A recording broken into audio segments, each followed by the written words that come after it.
Hello, weirdos. I have some green tea with me today, and we're going to be talking about all of the books that I read in July.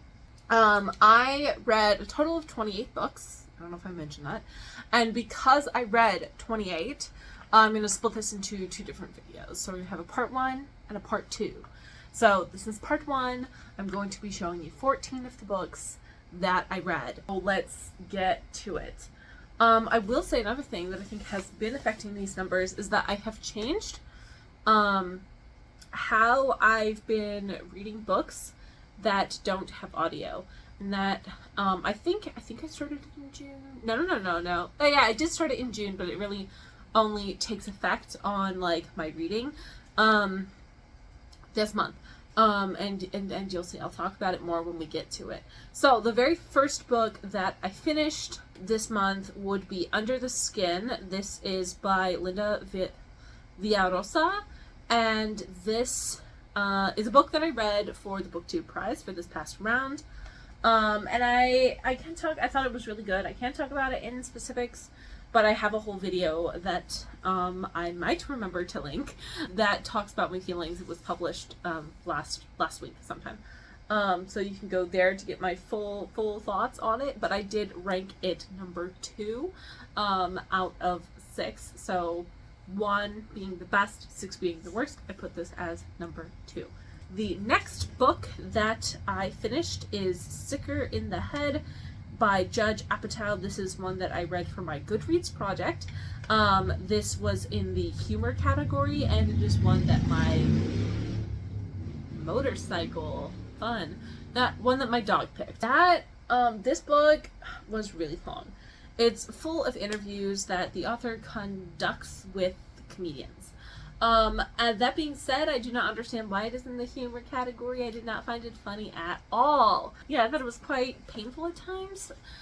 And the problem is that there was no real, introduction to, who these people are. So some of the people that he interviews were, really, really famous, like Jimmy Kimmel, Hassan Minhaj, people like that. Other people, I don't know who the fuck they were. He interviews one person on SNL that I didn't know who he was, but I recognized. The only reason I recognized him was because he was the iceberg in this skit about the Titanic, and that's the only reason I recognized who that person was. And so I got to a point when I was reading this, where this also doesn't have an audiobook. I got to the point when I was reading this I was like, wow, I really don't care about most of this. And I would have DNF'd it. I guess I kind of did DNF it because I didn't read every single page. I only decided to read the parts that I found interesting. So basically the interviews about comedians that I knew. So I don't know the statistics on what percentage of the book that I read.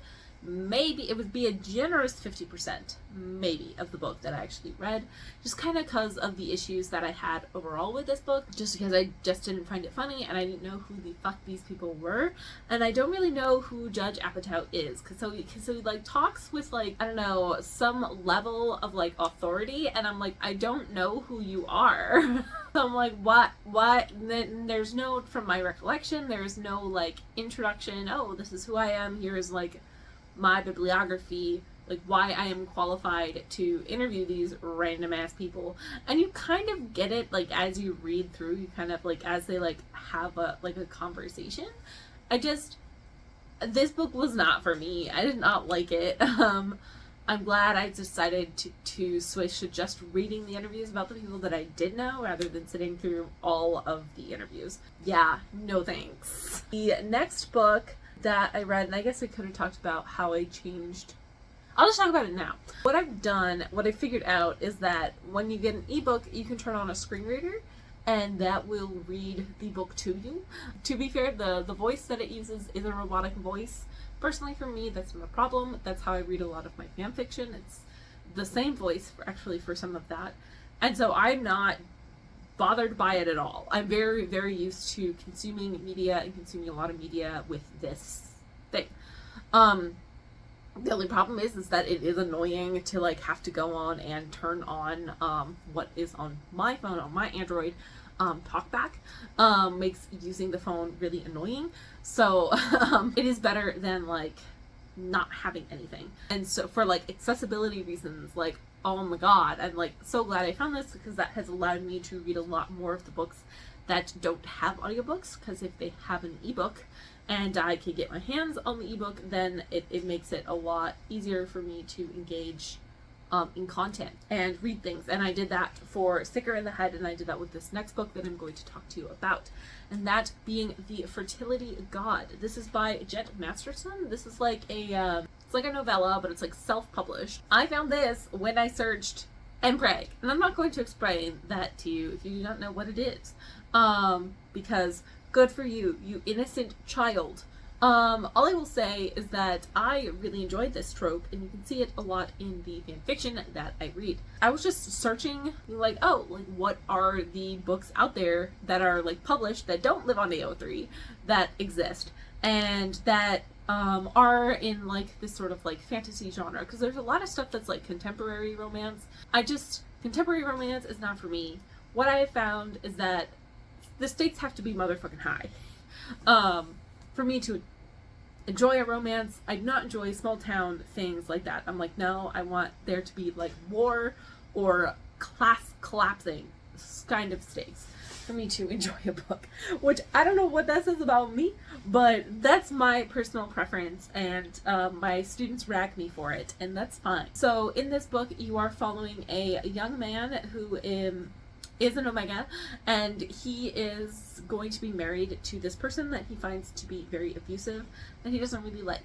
And so he begs to the god of fertility to free him by giving him a child and like letting him escape. And that's all I'm going to tell you about this book. I thought it was fine. I was expecting there to be a lot more spicy stuff in this than there actually was. Overall, I quite enjoyed it for like what I was getting. Yeah, it goes fairly quickly, because like this is kind of what the inside of like the pages look like. I don't really have much else to say about this other than it gave me like kind of what I was looking for with less spiciness than I was expecting. I'm like looking at the stack of books, and like you can really tell how horny I was. If that tells you what we are going to be talking about today, I don't know what will. Then we have this book, which is a manga. This is Black Eagle in the Sahara. This is by Emo Shotome. Just want to make sure that like the pictures that I show you won't get me in trouble. This is the art that we see on the inside. I think this is like my problem with manga, is that I want more like from the story. And this is only one volume. So I don't know, and so I think that like things kind of like happen like very quickly in this, and like I think that's fine, because I think that this is for a specific audience that I do fall in, but I wanted just a little bit more because the two leads kind of fall into each other relatively quickly, and I wanted more, and like fall in love like relatively quickly, and I wanted more of that like, I hate you fucker for longer. So essentially you have this this I don't think handles a lot of things very, very well, but I also don't think it needs to, because and the audience is a bunch of horny people, quite frankly. So you have this main character, the Black Eagle, this dude. He is basically, to put it politely, a pimp. He pimps out people in this community under him, and that's like a very generous thing. The actual language that's used in this is not as nice. He is captured and given to somebody else to train, and that somebody else is this person, and to train how to essentially be a sex slave. Stuff happened. I enjoyed this. I like this. I just wanted more. I mean, there's this parental sticker on here for a reason. Like, no one under the age of 18 should be reading this, because it's basically straight up porn. It's similar to this one, this Platinum Blood. This is by Mor Ichiga Gaya. This is another problematic thing, because you have like an age gap in this. They tried to, so you have this dude here, he's a vampire, and this dude is a priest. And I don't think the author understands what a priest is. because they like are having sex. I wanted the priest to like be having a faith crisis about the fact that he is fucking this dude, what that means for his job. And that doesn't happen. So I'm like, I don't think the author understands what a priest is, which is fine. Again, this is like, this should also have the parental sticker. It's a different publisher, so like, whatever. It does say mature, ages 18 plus on the back. And let me see if I can find you some art that won't be a problem. I don't know, it's like anime manga art. And I think that they tried to do some like plot beats things that were a little bit confusing and didn't necessarily work. For me, again, this is kind of like the same issue that like I have. I think maybe I would enjoy these stories better as like light novels than I do as manga, because light novel you do get to spend a little bit more time with the characters than you do in like a couple of chapters of this. The next book that I finished is another book that I don't own, and that is Things We Never Got Over by Lucy Score. This I read for Goodreads. This is in the romance category, and it is one that my doggo picked. So this, I was very pleasantly surprised. I was expecting nothing out of this book. I was expecting actually to not like it, because this is a contemporary romance, and I am not one to usually enjoy contemporary romances. Just look at my opinions of like any of Emily Henry's work. And I think I figured out like why. And I've talked about it a little bit before. I think my biggest problem with all of like these contemporary romances are again that the stakes are not high enough. Although that's not 100% true all of the time. Like it takes a lot for a book for me to enjoy it where you do not have large stakes. And I think that this, Things We Never Got Over, brings that for me in a way that I was not expecting. In this, you follow, obviously these two main leads, but you have this main character who is literally, like, flees from her wedding when, like, right before she steps on the altar to get married, when her sister calls her telling her she needs help. Her sister is very much not a good person, needs help for understandable reasons, gets tangled up in a bunch of not good things. Long story short, the main character gets stranded in this small town. Her sister has ruffled everybody's feathers. No one really likes her sister. And she comes across this like bartender person who also owns a lot of the stuff in the small town. And they bump heads. They immediately bump heads. They do not get along. But, you know, you could very much tell that they are very sexually attracted to each other, but also do not like each other. And that is fun. I don't want to give too much more away, but I did really like this, and I was not expecting to like it. And towards the end of the book, where a lot of those higher stake things like come into play, I think personally it really worked for me. It just was a book that worked for me. I do not think I will be continuing in this series because the next book follows the main character's brother, like his romance, and I just don't really foresee like the need to read that personally. But I did quite enjoy the book that I got. I was very pleasantly surprised. So the next book is this one. The Fox and the Dryad. This is by Kellen Graves. This is another book that is independently published. So this deals with the Fae, and I have not had much success with books that are in this like Fae realm. Polyblack's books have really soured it for me. But after reading this book, I was like, oh, I do like this. I do like this. I am a fan of this. And so I think it's just the specific, I don't know. Maybe it's just the author, but I really enjoyed this. And I gave this an extra chance because I thought the idea behind this was so compelling, because you have one of the main characters is a ballet dancer. You have Briar, this person, and then Malric, who's this person. So Briar has entered into a contract with this Fae Queen that is the mother of Malric, this dude. And Malric wants to save Briar from this. I thought it was really great. I was like reading criticisms of this, and I was very upset by a lot of the transphobia that involved a lot of the criticisms. What I liked about this is like the main character, the author didn't feel like the need to like spell everything out. So Briar in this is non-binary, uses things like mix, and uses they, them, and he, him pronouns. And the author flips through them a lot. I felt like really frustrated when I was seeing the reviews when people were criticizing the book for that. And I'm just like, have you never met a non-binary person before who uses multiple possessive pronouns? Like, I don't understand. So the comments to me, the criticisms towards this book really read as just transphobia or ignorance. And that just rubbed me the wrong way, because I didn't find it to be a problem.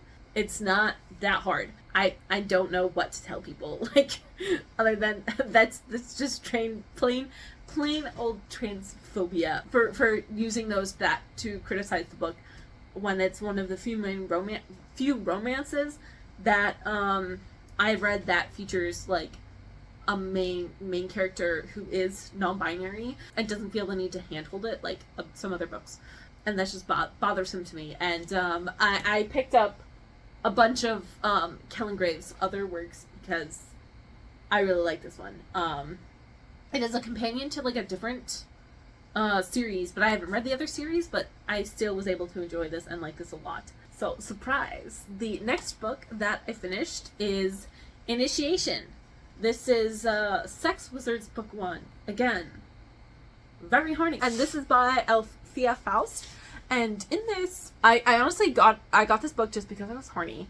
And I wanted queer erotica, which a lot of the erotica that I read is queer, because I just can't right now with straight people. I think that's part of my problem. And this is very, very, very queer. And in this world, magic is done through sex, essentially. And there is a lot of talk about consent in this. There's a lot of plot. There's a lot more plot than I was expecting, because you're following this young person, this young man, as he enters into basically this training school and doesn't really know what he got himself into. At the same time, all of these wizards have been disappearing, so I have to figure out what is going on, what is with these wizards. There's a lot of stuff that happens in this book that I feel like we don't see ramifications for until the next book, which I have not bought yet, but I will be continuing on with the series, because I just will buy all of the books. And I'm having a problem because I'm in a lot of book debt. And this is another book that I do enjoy, even though some of the BDSM things that are in this, I did not enjoy. Just because those aren't my specific kinks, if that makes any sense. Yeah, if you want a queer erotica story that does involve a great deal of BDSM and many different types of BDSM, and is actually written by somebody who like understands anything about BDSM other than the stuff that E.L. James does, who just doesn't understand what BDSM is, I would recommend this. I really enjoyed this. The next book that I finished is The Salt Grows Heavy by Cassandra Chaw. And this is a novella which is loosely based on The Little Mermaid. It's written in a very interesting way. The writing style was a little bit of a mixed bag for me, but I still... it stuck the landing for me personally, because again, this is another horror that is queer, very queer. You have the mermaid, and then you obviously have a witch doctor as well, and this is a lot about railing against society and the structures of society. And yeah, I don't want to give too much away because this is so short. It was very enjoyable. I liked it. It was an unexpected queer take on a fairy tale. Again, very, very loosely related to Little Mermaid. It definitely leans into mermaids as horror figures of horror, if that makes any sense. Like violence. The next book that I read in like one sitting, because I like put it on and I was like, oh, I'm gonna like fall asleep to this and I'll be like asleep in an hour. No, I was not. I was awake and I read the entire book.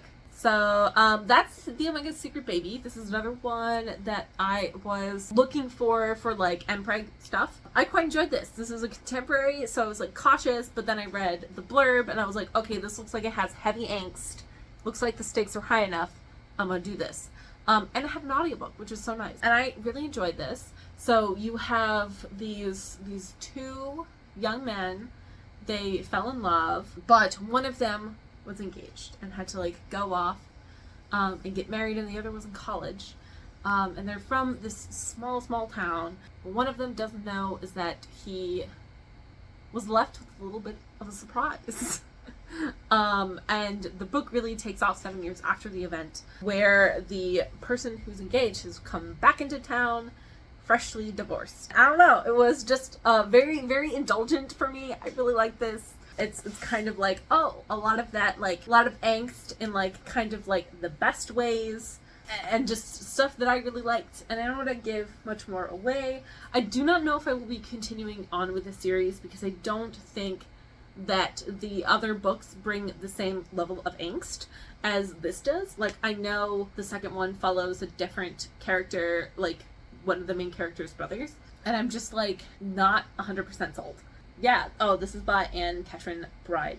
But yeah, I quite enjoyed that as well. The next book is another book that I read for the BookTube prize, and that is Sandy Hook by Elizabeth Williamson. Again, I don't want to rehash all of my feelings, but this book, essentially, it's about Sandy Hook, but it's really about all of the misinformation that happened after, and all of the conspiracy theories that propped out about us. I ranked this one 5th, and I think my main issue with this was there's kind of a lot of disappointment for me in how I felt like the actual discussion of the shooting happened, especially when, like, my expectation, like, going into books that are written now, today, that don't have where the main emphasis isn't on the actual shooting, and that is, I think that this book falls into the trap of just, like, over glorifying what happened. I don't know, over glorifying, but it feeds into the idea of, like, oh, a shooter, somebody who wants to hurt people, can shoot up a school and they will get national press for it. And I think one of the ways to fight back against that is by not mentioning who the shooter is, and this book does that. And it just was, I don't know, disappointing that a book that was written, you know, last year did this, especially a book that deals with such serious material like school shootings. The next book that I read was Normal Distance. This is by Elisa Gabbert. This was in for my Goodreads project. This was in the poetry, and my dog chose it. And this, I don't get poetry. I don't get it. I just don't. Like, I understand why poetry can be very, like, cathartic for people, but I just don't get it. I had some hopes, and this just didn't deliver on any of my hopes. I think fundamentally I just, like, I didn't get the point. But that's just me on, like, most poetry collections that I have read. I like poetry, like epic poetry, and by epic poetry I mean, like, poetry that, like, tells a story. Like, that I'm fine with. It's just these, like, poetry collections that are just collections of, like, short poems that I just don't understand. I don't get. And this also did not have an audiobook, so I don't know. It was not for me. The next book that I finished is Remnants of Filth. This is by Roald Butch, also known as Meat Bun. This is in the Arha, or the Husky and His White Cat Shizen universe, which I haven't read those books either. I have all of the ones that have been published, but I have not read them yet. I went on this thing with, like, Don May that I completely fell on my face on and have not succeeded in doing, and that is, like, I want to only read the Don May that I have, like, actually have all of, like, the series of, because it can just be very, like, disjointing when, like, I read this and then, like, 2 months later I try and read, like, the second book, when you lose a lot of, like, the nuances and things from all of the characters. But I didn't do that because I thought this was just one volume, and it's not. The joke's on me. I am the joke. Um, and so that's just a me problem. But in terms of like getting into this, because okay, so with Danmei, like with the first volume, okay, first of all, the books are not meant to be like subdivided in the way that they are. They are not structured in an arc. They're meant to be written all as one giant story, because they were all, I don't want to say all, but they were, you know, serially published. So there are arcs, but what I've been finding with the publishers is that you can't subdivide the arcs very neatly into decent amount books. Yeah, it just doesn't work that way. They would either be too long or too short. And it would be very inconsistent, but with just publishing a set number of chapters. So, I don't know. The publishers try to do a good job, but they're not naturally for this, so that's why I want to read all of them when I have all of them. I love Danmei, that's why I have, like, all of them. So, I read a lot of Danmei this month.